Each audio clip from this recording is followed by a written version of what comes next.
You're watching Photographing the World Japan behind the scenes. If you're interested in learning landscape photography, you can download the first lesson 100% for free right now at fstoppers.com/store. At this point, I had been away from my family for over a week, and this was the longest I had ever been away from my son his entire life. Nolan, hey buddy, how are you? What are you doing? What type of welcome was that? Don't worry, he eventually warmed back up to me. Can I have a hug? Come give me a hug. Oh, thank you. That's very sweet. Thank you.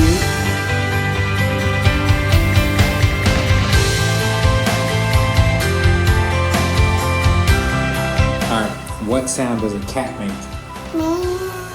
Meow. What sound does a dog make? Woof. What sound does a wolf make? That's very good. What sound does a tiger make? Rah. What sound does a turkey make?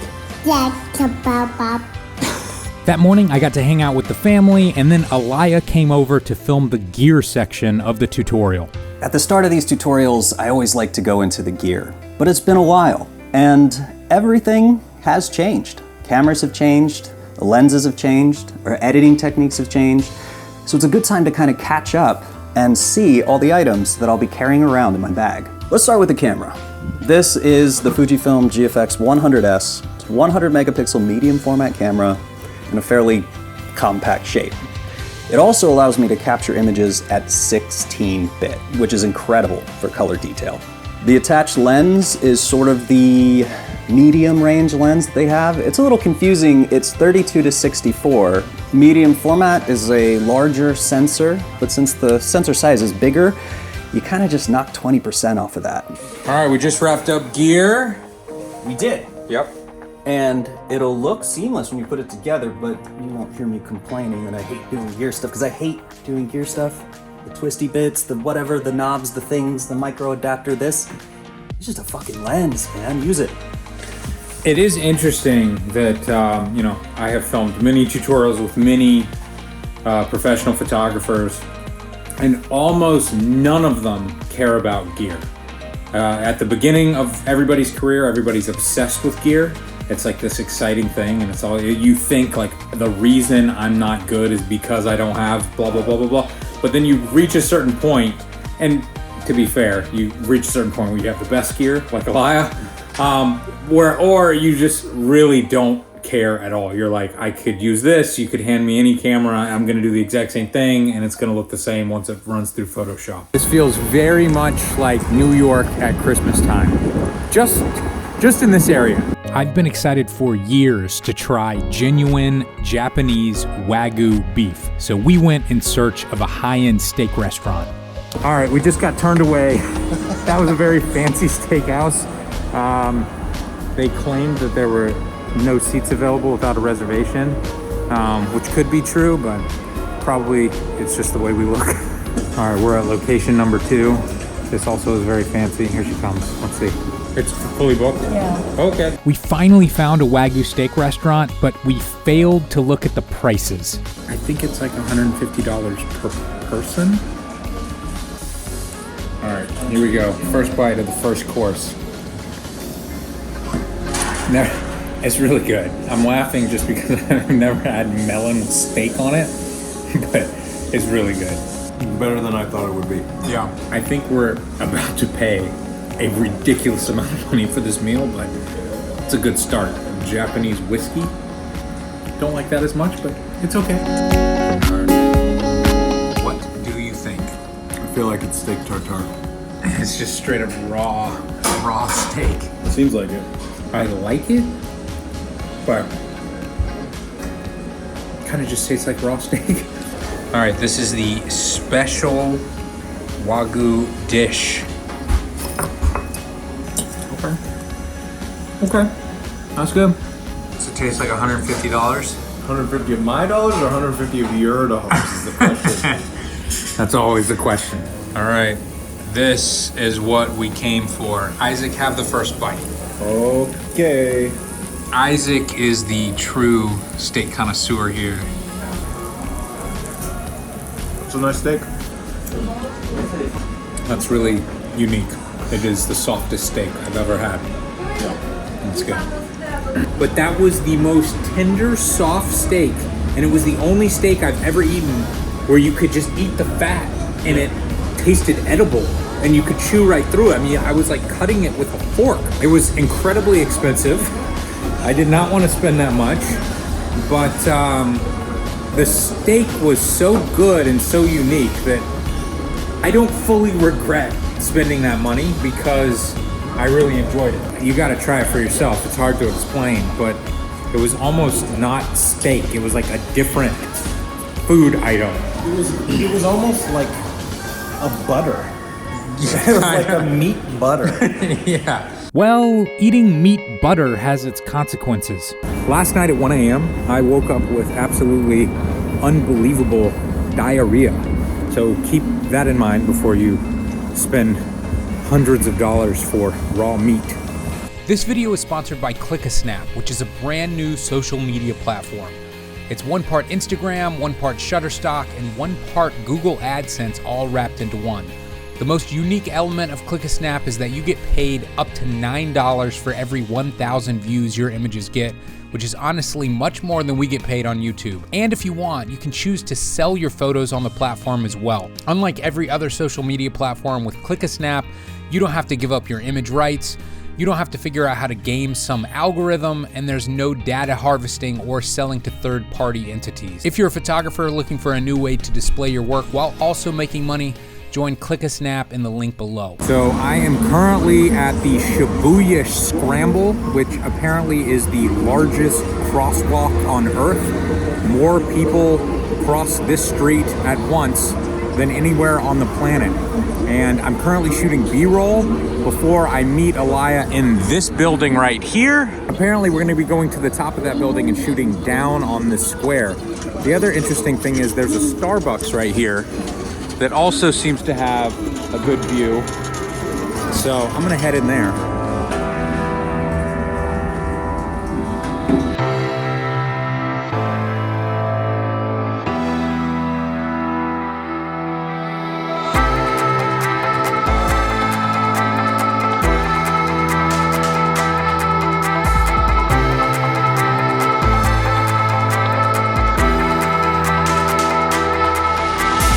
Welcome to the observation deck of the Shibuya Sky Building. I'm not on the roof, I'm actually just next to the roof where they have a near 360-degree panoramic view of Tokyo.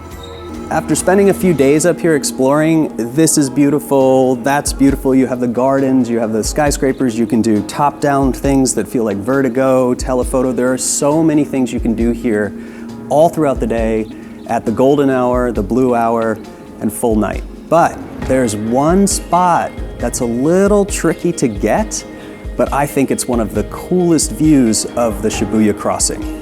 If you look almost straight down, you get a really nice three-quarter view of the Shibuya crossing, or as they call it, the Scramble. This is also going to be a unique tutorial because as we've talked about time blending and stacking and aligning images, we haven't had to do that for multiple cameras. So the way that I was shooting, I was rotating around using different cameras and moving. So I shot the early blue hour here at the Shibuya Scramble with people locked in. I shot that with the GFX 100S, but then later, during the late blue hour, which I really want as the foundation of the shot, I was shooting with the X-T5. So what we're gonna do is try to find a way to blend in images from multiple cameras and get that alignment as close as possible. That evening, it was time to shoot the final lesson of this tutorial. We are frantically trying to get to the next shooting location. Tomorrow we leave.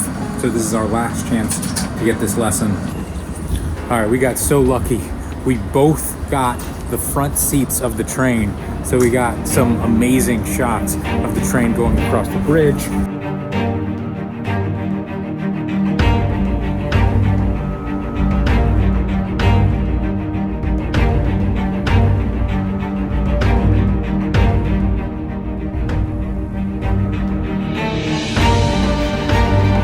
Hey everybody, I'm currently on the top of the Fuji Television Network building. They have an observation deck that's 700 yen, so for us right now is about $5. It's an incredible panoramic view of the entire Tokyo skyline and the Rainbow Bridge. It's one of the best shots of Tokyo, and it's also something you'll see. You'll see it in airports, you'll see it on Google searches, you'll see it on subway signs. I mean, it's so beautiful, and you're allowed to come up here and take photos. But I'm gonna pull this down because they're not looking at us right now. Check this out. No tripods. They have a ledge, but you cannot put your camera on the ledge. You can't stay in the same place for more than a few minutes. You have to move. You can't use a lens skirt. You can't touch the window. Basically, you have to stand back. Oh wait, and you're not allowed to stand close to the glass. So the only way you're allowed to shoot this is by standing back, taking a photo, not using a tripod, not using the little ledge that's secure, basically taking away any ability for somebody to get a quality night shot. To get this shot, Elia put his camera into interval mode and he hid the camera behind a pillar. But yeah, I think that's good. I think we did it. I think it's set up. Oh, it's okay. Definitely looking at me. Yeah, it worked out really well. Oh, yeah. Yeah. I'm taking iPhone photos and just kind of glancing at my camera to make sure that it's taking the shots. Yes, it is. And then it turns off. It should turn off to save power, and every minute it should power on, and it should be okay. So I can't believe this is actually working, but they have not noticed Elia's camera. I thought this was going to be a total failure, but I think it's going to work. I think I did it. I hope so. It looks like it's been working. It looks like there are no reflections and the camera hasn't moved at all. This has been a total success. The only missing piece of the puzzle, Rainbow Bridge, hasn't lit up yet. As soon as that lights up, get those shots, call it a night. The original RAW, base layer, so that was the adjustment.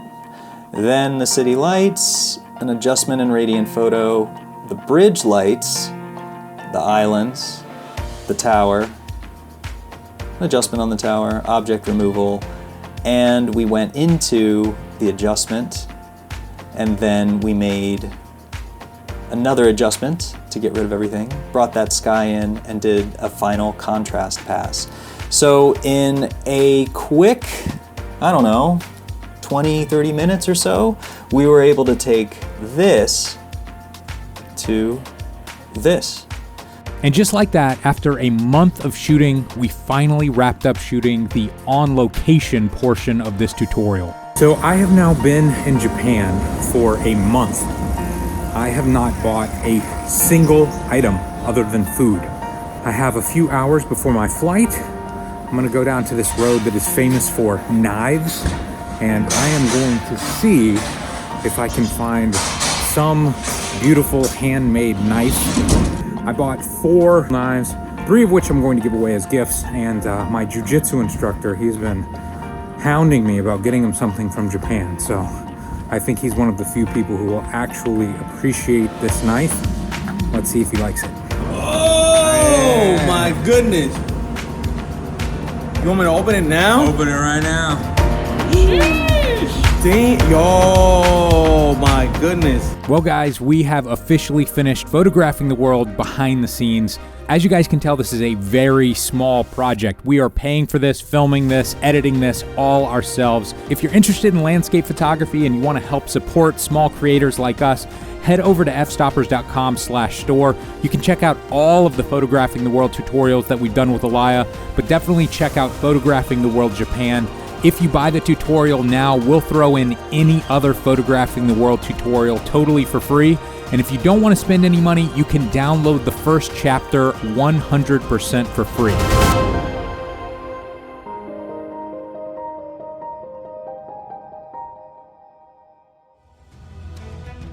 I've got a confession, guys. People keep asking, why does it take you a month in Japan to film one tutorial? We haven't been filming one tutorial. We have been filming 2 tutorials. You have only seen half of what we are currently making.